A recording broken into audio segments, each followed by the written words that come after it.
For me, the acceptance stage is ongoing. I cannot see this stage ever ending. It will forever be the daily decision to carry on, despite what happened. I have accepted that I am quite capable of raising my children by myself, quite capable of loving and of being loved. Thanks, Lizanne, for that meaningful chapter in your book. Just the emotional stages that someone can be going through, a victim of some sort. Maybe I can just add this here. Coming from the biblical perspective, it was yesterday when I heard somebody, it was a young man that just shared his testimony. He was actually he's a doctor by profession, and he was wanting to serve the Lord. And he was quite young when I think something traumatic happened to him that really caused physical pain in his body. He went through something that was really torturous. And just to bring this point through, that he left us with these thoughts about suffering. And he mentioned that we must see it as living in that time between the Garden of Eden, when man first fell, and the coming of the Lord Jesus Christ. And of course, the Lord Jesus did come into this earth, but he's coming back to fully redeem us and his creation as well. But in the meantime, there's suffering, there's evil, because of the fall, because of sin, and because this whole world is under the power of the evil one. And we are faced with that human fallen nature. So our partners, our loved ones, our friends, across the globe, there's no peace, there's war, there's antagonism, there's race wars, there's gender-based violence, there's evil. And I think someone going through that, if they can just get that biblical perspective of God knows about it, and that's why I think the book as well, Loved by Grace Toward a Grateful Purpose, that we can have a survivor activist that can share that she has come through. But then, like every other suffering, we still have to feel the pain, the evil, and I think also the legal part of it as well. So please, Lizanne, if you can introduce our special guest. Thanks for her time as well. I'd like to introduce Megan Gedye. She is a very vital part of STEP's working and assisting individuals, because Megan knows the law. She studied the law. She's worked as a professional within the law, and the biggest part of Megan is that she has a heart to assist individuals who are going through abusive relationships, especially within the family dynamic. Megan has a big heart for family law, so it is a huge pleasure and an honor to have you with us today, Megan. Thank you for having me. And of course, she is an attorney by profession, so it's a warm welcome, and we're ready for Megan and the legalities of this in the steps to freedom, I guess.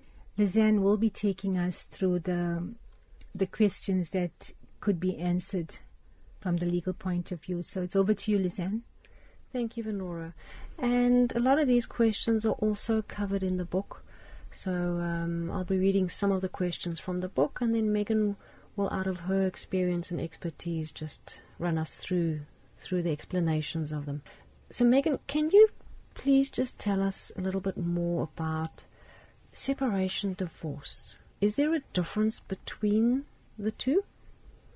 Yes, Lizanne, there is. So a separation is simply that. It's separating from your partner in a physical sense. So leaving the marital home, taking your children with you, and remaining separate. A divorce, however, is something that only the court can grant you. So if you are legally married, so you are married in or out of community or whatever, and you have a marriage certificate and it is registered with the department, the only way that you can no longer be married is through the divorce process, and that divorce process can only be done through two courts, the regional divorce court and the high court. And with that, when there are children involved, what's the difference between separation and divorce? How does that difference affect the children? Sure.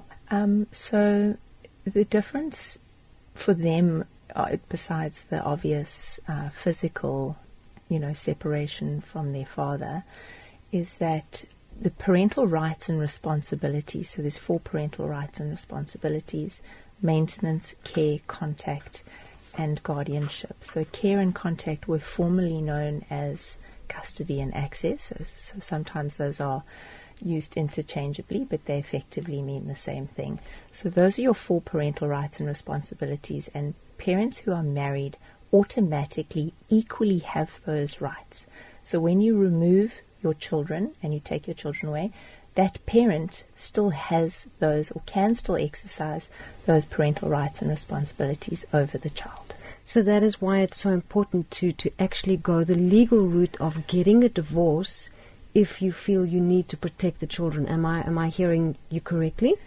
Well, yes. If it's over and that is where it has headed, then yes, you would need, the sensible route would be to ensure that you obtain a divorce, because through the divorce process you will be able to put in place parenting plans which will allow you to co-parent these children as divorced people, as separated people.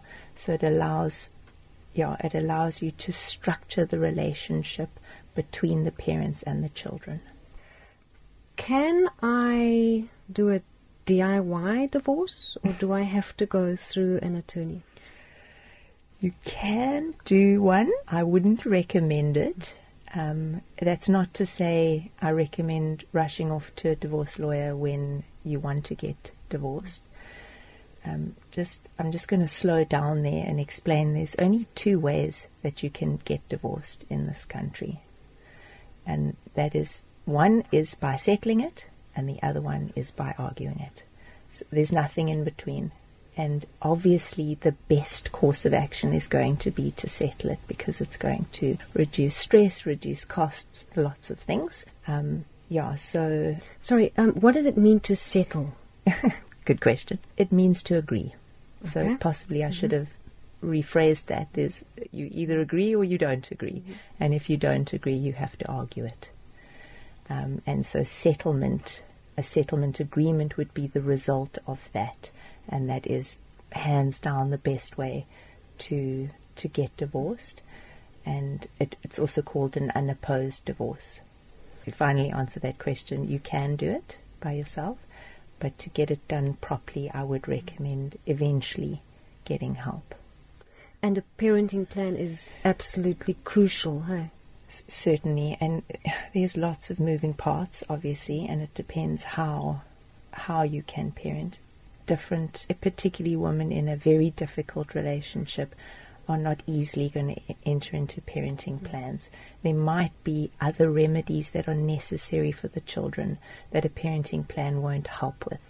So that's why the recommendation ultimately would be to seek the help of an attorney or legal aid, or somebody from our group, a lawyer who can help, even if it's just with advice.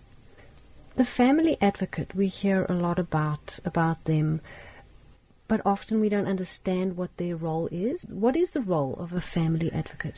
The Office of the Family Advocate is there to assist the court with family matters. So, having spoken to Advocate Mary O'Gorman recently, I was reminded that the Office of the Family Advocate is available to anyone with children, and that's off the street. So if you need a decision to be mediated, their role is to mediate and to try and avoid the matter going to court, actually, which is obviously, as you know, a courtroom is intimidating. Court procedures are intimidating. They're unnerving. They're expensive. So there's a lot of good that comes out of the Family Advocate's office, and there is a lot of help that they can offer and a lot of advice. So a lot of what an attorney can tell you, the Office of the Family Advocate can also tell you. Thank you, Megan. That gives us understanding of the divorce procedure. And we will take a break at this time and come back with attorney Megan Gedye and Lizanne Hatting. Thank you so much.